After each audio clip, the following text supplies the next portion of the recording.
10월 4일 우리 강의 이제 세 번째 시간입니다. 지금 이스라엘의 때와 축제에 대한 거를 쭉 이제 살펴보고 있습니다. 여러분들 시간이라고 하는 거, 타임, 시간이라는 단어가 구약 성경에 나옵니까? 안 나옵니까? 히브리어의 시간을 나타내는, 물론 이제 때 해서 에트라고 하는 단어가 이제 전도서에 날 때가 있고 죽을 때가 있고 이제 그런 때에 대한 거는 나오는데, 실제 어떤 시간에 대한 개념을 가지고, 때는 어떠한 시각이죠. 어떠한 때를 가리키는 거지만, 이제 시간 개념, 흐르는 시간 개념의 그런 시간 개념은 딱 두 군데만 나오는데 그게 이제 다니엘서 3장 6절과 5장 5절입니다. 바로 샤아라는 단어인데, 이건 아주 짧은 시간, 아주 brief moment, 어떤 찰나의 순간을 이제 얘기하는 그건데, 그런 단어가 이제 두 군데만 그 시간 개념이 이제 성경에 나오고 있다. 이제 그 정도고요. 그래서 구약 성경에서는 주로 시간을 얘기할 때는 이제 서술 위주예요. 서술 위주. 그래서 해가 솟을 때, 해가 질 때, 동토 올 때, 한낮에, 또 하루의 바람이 서늘해질 때, 이런 식으로 시간 개념을 그렇게 이제 묘사하는 것으로 그렇게 이제 나타나는 걸 볼 수가 있고요. 이제 신약 시대에 가면 다르죠. 신약 시대 때는 이제 그 시간 개념이 이제 나타나는데, 특별히 이제 신약 시대 때는 해가 떠 있는 시간을 중심으로 그 시간을 12로 나누어서 아침 6시부터 저녁 6시까지 이제 이렇게 나누잖아요. 그래서 요한복음 11장 9절에 보니까 예수께서 대답하시되 낮이 12시간이 아니냐, 사람이 낮에 다니면 이 세상의 빛을 보므로 실족하지 아니하고. 그러니까 이제 낮이 12시간이 이제 있는 걸 이제 예수님께서 말씀하시고, 다시 말하면 해 뜨는 시간이 6시에서 해 뜨는 시간이 6시니까 이제 7시가 되면 그게 첫째 시간이 되는 거고, 8시가 되면 둘째 시간이 되는 거고, 9시가 셋째 시간이에요. 그러니까 이제 마가복음 15장 25절에 보니까 예수께서 셋째 시간에 십자가에 못 박히신 것으로 이렇게 나오죠. 이게 이제 오전 9시가 되는 거죠. 그 다음에 이제 9째 시간 하면은 벌써 6에서 9째 시간이니까 쭉 돌아와서 이게 오후 3시가 되고, 예수님께서 이제 오후 3시에 이제 운명하시는 게 이제 마가복음 15장 34절에 나오죠. 그 다음에 예수님께서 사마리아 여인을 우물가에서 만난 시간이 이제 6째 시간인데, 6 플러스 6 하면 바로 곧 낮 12시인 거를 우리가 바로 알 수가 있죠. 그 다음에 이제 축제에 대해서 한번 볼게요. 여러분들 제일 유명한 게 3대 순례 축제, 이제 세 가지 절기, 이제 유월절과 그 다음에 오순절과 초막절, 이렇게 이제 알고 계시잖아요. 자, 이 절기에 대한 것도 여러분들 잘 들으셔야 됩니다. 우리가 알고 있는 그 유월절, 또 오순절, 그 다음에 이제 초막절 하면 이제 이스라엘 신앙의 어떤 종교적인 절기로 이제 우리가 알고 있지만, 실제로는 그 모든 절기는 그때 당시에 고대 근동 사람들의 고대 근동의 유목민들이나 고대 근동의 농경민들의 그 전통적인 절기와 같이 가요. 그런 사실은 전통적인 절기를 이제 그 고대 이스라엘 사람들이 그걸 이제 받아들이게 되고, 그것이 나중에 그들의 신앙을 기념하는 그런 종교적인 축제가 되는 거거든요. 제가 늘 말씀드리듯이 이스라엘 백성은 고대 근동의 후발주자란 말이에요. 이미 그 거대한 메소포타미아 문명, 이집트 문명의 그 큰 흐름이 있었고, 그 다음에 고대 가나안 지역에 이제 여호수아 시대 때 들어갔다고 하더라도 이미 고대 가나안 문명들이 또 쫙 차지하고 있었고, 그 문화가, 그러니까 그 문화 속에 후발주자로 들어가서는 마치 동생들이 형이나 언니들을 보고서 배우는 것처럼, 그냥 초기에는 그런 문화적인 인간적인 삶 자체는 그 선배들한테 배우게 돼 있잖아요. 그러니까 그런 면에서 이 절기 자체도 이제 그 당시에 고대 가나안의 사람들의 그런 농경절기를 따라가는 거거든요. 그러니까는 첫 번째 이제 무교절, 이제 유월절이죠. 사실은 유월절, 여러분들 유월절 하면은 정말 양보할 수 없는 그 출애굽 역사에 있어서는 그 이스라엘의 구원, 그 애굽의 장자들은 다 죽고 어린 양의 피로 문 임방에 바른 그 이스라엘 백성은 산, 그것이 유월절의 그 기원 아니냐. 우리는 이제 그렇게 믿고 싶은데 실제로는 이미 농경민 축제, 그러니까 유목민 축제인 유월절과 농경민 축제인 무교절이 결합된 것이다. 그 유월절이라고 하는 거. 이것이 나중에 해방절, 이스라엘의 유월절로 이렇게 넘어온 것으로 이제 그렇게 이제 학자들은 보고 있는데, 실제로 당시에 그 유목민 축제가 있었대요. 양의 첫 번째 새끼를 신께 감사하면서 그 양을 잡아서 그 양의 피를 히솝가지에 묻혀서 애군을 제거하는 그런 풍습이 이미 당시에 유목민들에게 있었고, 이런 또 유목민뿐만 아니라 고대 이집트인들도 있었고, 그 고대 가나안의 사람들에게 있었다라고 하는 게 이제 정태현 신부의 이제 성서 입문 이 책에 이제 요런 3대 축제에 대한 게 나오고, 또 그 이스라엘의 역사라고 해서 데이비드 힌슨이라고 이제 쓰신 분을 이제 이우종 교수님이 이제 옛날에 번역하신 게 이제 컨콜디아서, 이것도 옛날 책인데 거기에도 이제 3대 절기에 대한 게 나오고, 그 다음에 존 브라이트의 이스라엘 역사에 봐도 이제 3대 절기가 나오는데, 하나같이 그 3대 절기의 기원을 보면은 그 고대 가나안의 이제 그 유목민 문화, 농경민 문화에서 이제 온 것을 이제 우리가 알게 됩니다. 그 이제 오순절의 경우는 어떻게 되는 거냐? 첫 보릿단을 수확할 때 지냈던 가나안 농경민들의 맥추절에서 비롯되었다, 이렇게 이제 설명이 되어 있고요. 히브리인들은 이 유월절 첫날에서 이제 7주간이 지난 49일이 지난 시반달, 그러니까 아까 얘기했죠. 히브리식 세 번째 달인데 이른 무화가 수확기, 이 시반달 6일에 이 축제를 지내게 되는 거죠. 예. 그래서 이 히브리인들의 경우에 그 고대 가나안의 그 맥추절 축제를 이제 배워와서 이제 보리 수확 때 이제 시작했던 그 원래의 그 절기를 밀 수확의 끝으로 이제 날짜를 바꾸고, 보리 대신에 새 밀가루를 반죽해서 그 만든 빵을 이제 봉헌하게 되는 게 이제 레위기 23장 15절에서 21절에 나오고 있습니다.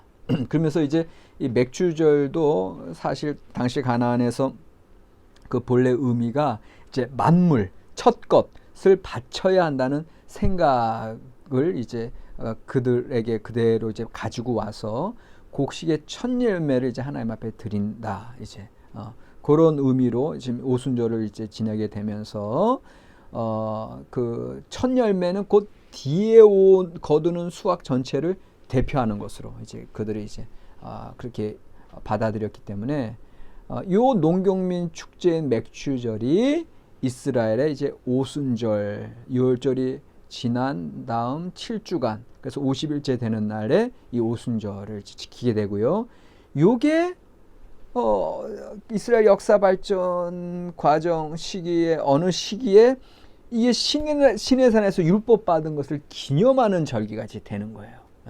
그래서 아까 무교절과 결합된 이제 유월절이 이제 해방절이 되는 것처럼, 지금 이 보리 수확과 관련된 이 맥추절이 이제 오순절이 되고, 특별히 시내산 계약사건과 결합돼 가지고 이게 하나님 앞에 종교적인 축제로 그렇게 드려지게 됐다라고 하는 겁니다. 초막절 같은 경우도, 초막절이 곡식이나 열매의 첫 소출을 바치는 시기는 이제 오순절로 시작하는데, 이 오순절로 시작해서 초막절로 끝나는 거거든요. 그러니까는 초막절 축제는 이제 히브리어로 수콧이라고 하는데, 이제 나뭇가지로 만든 안식처인데, 이게 원래 가나안 지역 농경민들이 수확을 끝내고 나서 안식처에서 이제 편안하게 쉬는 그런 휴식하는 그런 관습으로부터 이제 수콧 해가지고 이게 초막절이 됩니다.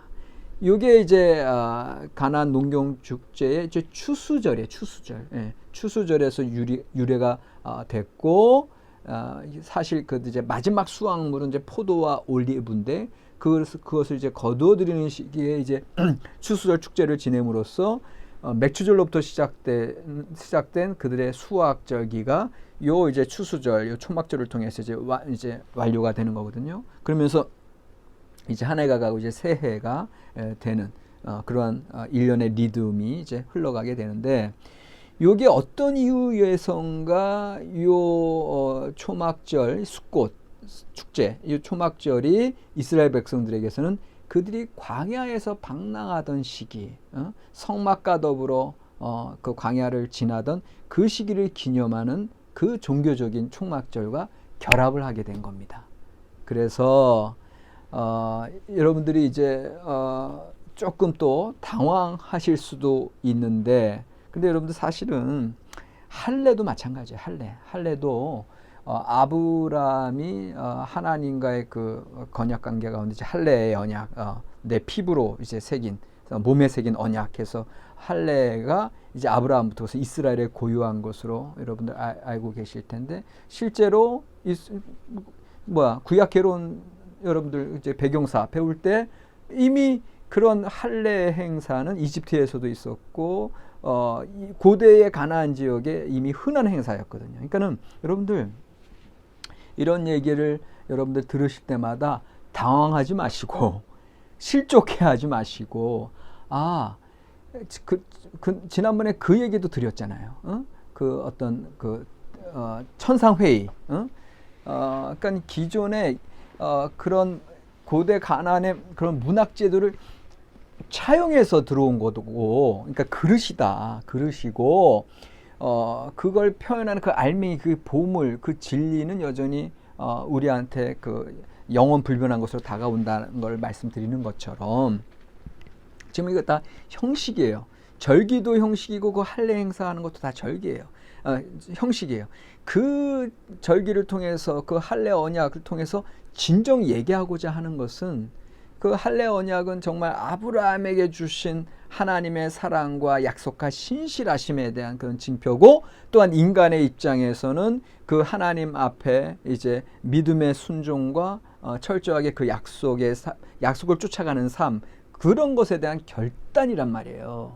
그 다음에 지금 이 무교절도 오순절도 초막절도 다 고대 가나안의 그 절기로부터 시작했으나, 그러나 이것이 보존과 개혁을 통해서 야훼 신앙의 새로운 세례를 받음으로 이스라엘의 진정한 하나님 앞에 그들의 계약 백성으로서의 삶의 해방을, 또 계약 관계를, 그리고 광야에서의 하나님께서 지키신 그런 삶을 기념하는 걸로 바뀐 거죠. 그러니까는 이게 기원이 뭐 다른 곳에서 왔다, 이방에서 왔다 해서 기분 나빠하실 필요도 없는 거고, 이스라엘 백성은 당연히 자연적으로 인간의 문화 속에서 살았던 사람들이기에, 그리고 후발주자였기에 당시에 그 문화를 이제 그들이 도구로, 수단으로 그들이 사용할 수밖에 없었던 거. 그러나 그런 수단을 통해서 진정한 하나님 야훼 신앙의 그 진리성을 우리에게 이야기해주고 있다. 이걸 여러분들이 꼭 기억을 해주시면 좋겠습니다. 이스라엘은 일찍부터 그 가나안 지역의 그 절기들에 대해서 자신들의 종교적 체험에 근거한 역사적 내용을 부여한 거예요. 그래서 새로운 해석을 가함으로 단순한 자연축제이기를 그치고 이스라엘을 향한 여호와의 권능 있는 역사들을 경축하는 절기들이 되었다. 이게 이제 존 브라이트가 이제 그렇게 이제 설명을 하고 있습니다. 특히 뿌리 경험인 출애굽과 관련해서 탈출, 유월절, 시내산에서의 계약, 오순절, 그리고 광야 생활, 초막절, 이것을 통해서 그 이스라엘 백성들의 자신들의 하나님과의 관계성을 그 절기를 통해서 그리고 그들의 신앙의 고백을 표현하고 있다고 하는 것을 기억하시면 되겠습니다. 자, 그 다음에 이제 이런 3대 절기 축제뿐만 아니라 이제 정한 때의 축제가 있어요. 특별히 정한 때의 축제가 이제 안식일이 있고 초하루에 드리는 그런 제사가 있고 그 다음에 안식년이 있고 더 나아가서 이제 희년이 있죠. 자, 먼저 안식일 보면 안식일은 창조를 기념하면서 노예 또 이게 출애굽기고요. 그 다음에 노예살에서 해방을 기념하면서 이건 신명기였죠. 하나님과의 특별한 관계에 들어간 이스라엘의 거룩한 위치를 떠올리는 시간이 되겠습니다. 그래서 십계명의 제 4계명에서 이제 각각 이제 창조를 기념하는 거 출애굽기 20장 8절에서 11절 그 다음에 그 출애굽의 그 노예살이를 기억하고 이제 노예들도 이제 안식일 날은 쉬게 하라. 이건 이제 신명기 5장 15절이 되겠죠. 여러분들 하나님께서 태초에 6일 동안 세계를 창조하시고 7일째 이제 안식하셨다고 하는 것은 그것은 하나님이 뭐 인간처럼 쉼이 필요하다 이제 그런 어떤 개념이라기보다는 오히려 completion, perfection, shalom, 온전한 하나님의 질서와 하나님의 나라의 완전함을 기념하는 게 안식일이거든요. 그러니까 그 안식일 안에는 온전한 하나님의 영광, 온전한 하나님의 통치, 온전한 하나님의 질서가 있는 거예요. 그러니까 이제 안식일이라고 하는 것은 이제 쉰다 이제 그런 개념은 이제 2차적인 의미고 모든 것이 완전하고 모든 것이 하나님의 질서임을 고백하는 겁니다. 그러니까 여러분들이 주일날 안식일 예배를 드린다고 했을 때 이제 주일 예배를 드린다고 했을 때에도 여러분들 그 안식 그 주일 예배는 철저한 축제요 하나님 기념의 현장이 돼야 되고요. 나의 삶에 어떠한 문제가 있든지 간에 믿음의 사람들은 그 안식일 날은 진정한 안식과 평강과 완전함을 경험하는 거거든요. 그것이 우리의 믿음의 고백이고요. 그러한 믿음의 고백으로 말씀 듣고 찬양하고 성도들과 교제하는 그 시간을 통해서 하나님의 나라가 임하는 거거든요. 그러니까는 그런 면에서 이제 우리가 대면 예배를 드리지 못하는 건 너무너무 안타까운데 그러나 그러한 온전한 안식의 개념이 우리 삶 가운데 살아 있다면 주음 예배를 통해서도 여전히 그 주일날 하나님의 완전함이 다시금 이루어지고 새롭게 질서를 부여하시는 사건. 그러니까 내 마음이 흩어져 있고 나의 현실이 힘들고 어렵지만 그 안식일 일주일마다 한 번씩 돌아오는 그 안식일 날은 새로운 하나님의 질서를 경험하는 날이라니까요. 그리고 그 새로운 질서의 경험뿐만 아니라 나의 삶 자체가 새롭게 질서화되는 그 시간이라는 거죠. 그러니까 그런 면에서 이 안식일이 너무너무 중요하고 그것이 이제 신명기에 와서는 실제적인 역사적인 의미에서 그런 하나님의 완전한 질서가 누가 다스리고 누가 섬기고 누가 주인이고 누가 종인 것이 아니라 다 함께 그 자유를 누리고 해방감을 누리는 것, 이것이 이제 하나님의 뜻임을 이제 구체적으로 기념하는 게 이제 신명기에서의 또 안식일 규정이 되겠습니다. 이 안식일 개념은 너무너무 중요한 의미가 되겠고요. 안식일을 기억할 때마다 그 풍성한 쉼은, 진정한 쉼은 하나님의 질서와 하나님의 완전한 통치 가운데 이루어진다라고 하는 걸 이제 기억을 하시면 좋겠습니다. 그다음에 이제 초하루 제사가 이제 이스라엘인들에게 있었죠. 매달 초하루에 이제 이루어지는데 민수기 28장 11절로 15절에 나오고 또 사무엘상 20장 5절 또 24절에 이제 그러한 기록들이 이제 나와 있는데 요거는 이제 계약의 영원한 성격 또 그 계약을 주신 하나님의 신실하심을 기립니다. 매달 초하루에. 그래서 1년 된 흠없는 어린 순양 7마리를 곡식 제물과 곁들여 번제물로 이제 바치게 되고요. 이스라엘은 매달 이 축제를 지킴으로써 종교 사회적 삶의 원력에 따라 그런 삶을 새롭게 매달 갱신할 수 있었고 또 통제할 수 있었다라고 여기 이제 정태훈 신부님이 이제 얘기하고 있습니다. 특별히 이제 요 출애굽 역사와 관련해서는 해마다 초하루가 중요한데 하나님께서 모세에게 회막을 이 초하루부터 이제 짓도록 이제 명하시는 게 출애굽기 40장 2절 7절에 나오고요. 나중에 이 초하루가 유월절을 준비하기 위해서 성전을 정화하는 날이 되었다. 에스겔 45장 18절로 19절. 그 다음에 여러분들 일곱째 날 초하루가 아주 중요하죠. 일곱째 날 초하루가 중요한데 왜요? 일곱째 달 열흘날이 속죄일이고요. 그 다음에 일곱째 달 15날부터 7일간이 초막절이 되기 때문에 그렇습니다. 그래서 이런 기록들을 여러분들이 잘 살펴보시면 레위기 23장 24절에서 25절 그 다음에 그러니까 또 민수기 29장 1절로 6절인데 특별히 이제 초하루에 이제 추분이 낀 달이기도 하고요. 일곱째 달이.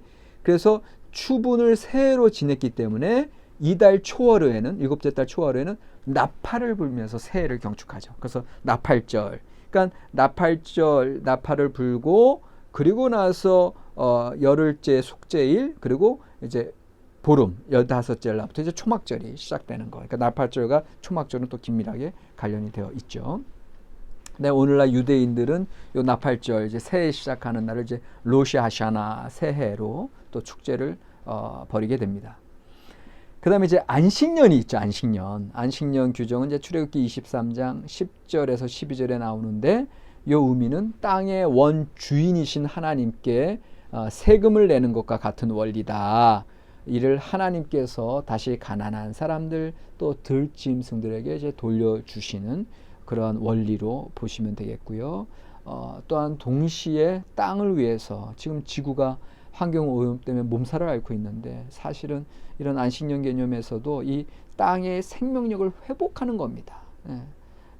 그리고 이듬해 그래서 더 많은 소출을 이제 하게 되는 것이 이제 이 안식년 규정인데 출애굽기 23장 10절에서 12절을 잠깐 읽어볼게요. 너는 6해 동안은 너의 땅에 파종할 구소산을 거두고 일곱째 해에는 갈지 말고 묵혀두어서 내 백성의 가난한 자들이 먹게 하라. 그 남은 것은 들짐승이 먹으리라. 내 포도원과 감람원도 그리할지니라. 너는 6해 동안에 내 일을 하고 일곱째 날에는 쉬라. 이제 안식일 규정, 그 다음에 이 안식년 규정이 이렇게 여기서 나오고 있는 걸 봤을 때 이미 우리가 이 하나님의 말씀이 단지 옛날의 말씀으로 끝나는 것이 아니라 그만큼 땅을 쉬게 하고 인간만 쉬는 것이 아니라 땅도 쉰다고 하는 이 개념이 정말 창조주 하나님의 정말 그 진리, 그 근본적인 원리인데 지금 오늘날 우리는 인간의 욕심과 인간의 끊임없는 탐욕과 그런 착취로 인해서 지금 지구가 몸살을 앓고 있고 결국은 그것이 우리 인간에게 다시금 돌아오는 그런 위기의 시대를 맞이하는 거 아닙니까? 이 안식년 규정이 출애굽기 23장이라면 비슷한 규정이 신명기 15장에 나오는 이건 이제 면제년에 대한 거죠. 동족을 7년째 되는 해에 이제 해방시키고 그다음 빚도 다 갚아주는 그런 면제. 그러니까는 여러분들 참 이게 하나님의 뜻이에요. 그러니까는 이게 빈부격차가 이제 7년마다 없어지는 거거든요. 또 7년마다 지구가 사는 거거든요. 근데 오늘날 이러한 규정들을 우리가 지키지 못했을 때 나타나는 심각한 위기, 환경 재앙 이런 것들이 다 우리가 자초한 게 아니냐. 근데 이제 근본적으로 이제 신년으로 가시면 신년은 이제 히브리어 요벨인데 요벨은 원래는 순양이라는 뜻이죠. 순양. 왜냐하면 신년 때 그 순양의 뿔로 만든 나팔을 불면서 신년을 선포하기 때문에 그러는데 이 신년에 대해서 이제 레위기 25장에 신년의 유래가 나오고 있죠. 신년은 안식년을 7번 헤아린 후에 49번째 되는 해에 그 해의 7번째 달 열흘날 이제 속죄일이라 그랬잖아요. 그때 나팔을 불어서 이 해를 거룩한 해방의 해로 선포하게 되는 겁니다. 그런데 요 레위기 25장에 나오는 이 신년의 규정이 아까 우리가 얘기했던 출애굽기 23장의 안식년 규정, 그다음에 신명기 15장의 면제년 규정에 비해서는 좀 포로 후기에 그렇게 이제 제사장 사가들에 의해서 작성된 것으로 그렇게 이제 보게 되는데, 땅의 휴식, 종의 해방을 요구하고 그 다음에 땅을 이제 원인자에게 돌려주는 요것이 이제 모르겠습니다. 포로기 시대 때 그 제사장 사가들의 또 신학적인 프로그램 중에 이제 그때 들어간 건지 아니면은 그 이전에도 계속 희년 규정은 있었고, 왜냐하면 이스라엘 백성들에게 땅이 중요하거든요. 그리고 그 땅이 이제 빈부격차로 이제 뭐 빼앗기는 경우도 있었지만, 그러나 다시금 그 땅이 이제 조상에게 받은 기업, 분배받은 몫이잖아요. 그게 이제 사사시대 정도 때 그대로 이제 이어져 오다가 왕정시대 때 이제 왕들의 중앙집권과 그 세금제도 이제 그런 것으로 인해서 이런 게 이제 이게 제일 대표적인 게 아합이 나봇의 포도원을 뺏으려고 하는 것도 그 왕정시대 폐단 아닙니까? 근데 실제로 이때 이런 농경시대 사회 자체는 땅 자체가 곧 생명입니다. 왜? 먹을 게 땅으로부터 나오니까. 그러니까는 각 지파의 몫을 빼앗는 것 자체는 생명을 빼앗는 것과 다름이 없기 때문에 땅은 곧 생명이에요. 지금 이 시대에는 오늘날 뭐 땅 투기하고 그런 얘기가 아니라 이때 당시에는 실제로 그 모든 먹을 것이 그 땅으로부터 이제 공급받게 되는데, 그런데 이것을 하나님이 주신 것인데 그걸 함부로 인간들이 이제 또 인간 사회 자체가 그렇게 빈부격차가 나타날 수밖에 없고, 그렇게 착취와 수탈이 있을 수밖에 없고, 그런 것에 대한 방지책이 바로 이 안식년, 면제년, 그리고 이 희년인데, 중요한 건 이스라엘 역사 가운데 이 희년이 얼마나 지켜졌겠느냐, 이거에 대해서는 사실은 이제 퀘스천 마크죠. 퀘스천 마크인데, 근데 실제로 이 인간 사회에서 이런 희년의 요구를 지키는 게 너무나 비현실적이다, 이제 이렇게 얘기할 수도 있는데, 그러나 그것이 하나님이 원하시는 바거든요. 예. 그리고 실제로 이스라엘 사회에서도 요 희년에 가까운 어떤 그런 이런 걸 지켰다는 흔적들이 나타나는데, 이사야 37장 30절에도 나오고요, 예레미야 34장 8절에서 11절에도 나오고, 그 다음에 또 이사야 61장 같은 경우도 주님의 은혜의 해를 선포하는 거에서 실제로 이런 희년의 이제 흔적들은 있는데, 여러분들 실제로 이 예수님의 실제 이 희년의 실천적인 선포는 예수님에 의해서, 특별히 예수님께서 공생애를 시작하시고 누가복음 4장 16절에서 30절에 바로 이사야서 58장과 이사야 61장에 해당하는 말씀을 선포하면서, 특별히 4장 18절 19절 해방과 자유 곧 풀어줌, 예수 그리스도의 하나님 나라가 이 신년의 말씀을 통해서 선포되고 있는 거 아닙니까? 그리고 이 신년의 실제적인 실현이 사도행전 4장 32절 34절의 초대교회의 모습에서 드러났고요. 그러면서 이 희년에 대한 선포는 사실은 이제 종말론적으로도 쫙 이제 선포가 되는 것, 종말론적인 성격으로도 이제 우리에게 다가오고 있습니다. 다시 말하면 궁극적인 하나님의 뜻의 실현이 바로 희년이고, 그 실현의 그 하나님의 뜻의 실현의 역사적인 구현이 바로 예수 그리스도의 십자가의 사건과 하나님 나라의 건설이고요. 오늘날 우리 기독교인들에게 있어서도 이 희년의 교육은 모든 사람들에게 해방을 선포하고 풀어주고 갚아주고 다 용서해주고 용납해주는 그러한 삶이 이제 희년의 정신이라고 했을 때는 오늘 우리의 삶 속에 너무나 그 하나님의 시간과 하나님의 때와 하나님의 질서로부터 벗어나 있는 인간의 욕심과 탐욕과 착취와 어떤 빈부격차와 그런 현실을 우리가 이제 또 새롭게 보게 되는 거죠. 그런 면에서 다시금 하나님의 거룩한 때와 하나님의 거룩한 질서와 또 하나님의 그런 말씀으로 우리가 돌아가고 말씀의 그 본질적인 정신이 바로 이런 희년회, 안식년회, 면제년회 그리고 안식일에 있다라고 하는 것을 우리가 또 이스라엘의 이 때와 축제를 통해서 이걸 공부하면서 새롭게 새기게 됩니다. 자, 오늘 수업은 여기까지 하겠고요. 아까 이제 첫 번째 출결 과제는 말씀드렸고, 이제 두 번째 출결 과제는 여러분들 여기 이제 그 희년에 대해서 흔적들이 있다 그랬죠. 희년에 대한 흔적이 이사야 37장 30절, 또 예레미야 34장 8절로 11절, 또 이사야 61장이 나오는데 요 세 본문을 한번 가볍게 살펴보시면서 희년의 근본 정신을 여러분들 새롭게 자기의 느낌 또 어떤 교훈 그것을 좀 써주시면 좋겠습니다. 자, 다음 주는 그 정원별 MT 잘 가지시고 우리 이제 18일 날 우리 줌 수업에서 다 함께 만나게 되겠습니다. 자, 만날 때까지 주님 안에서 샬롬 평화를 누리시기 바랍니다.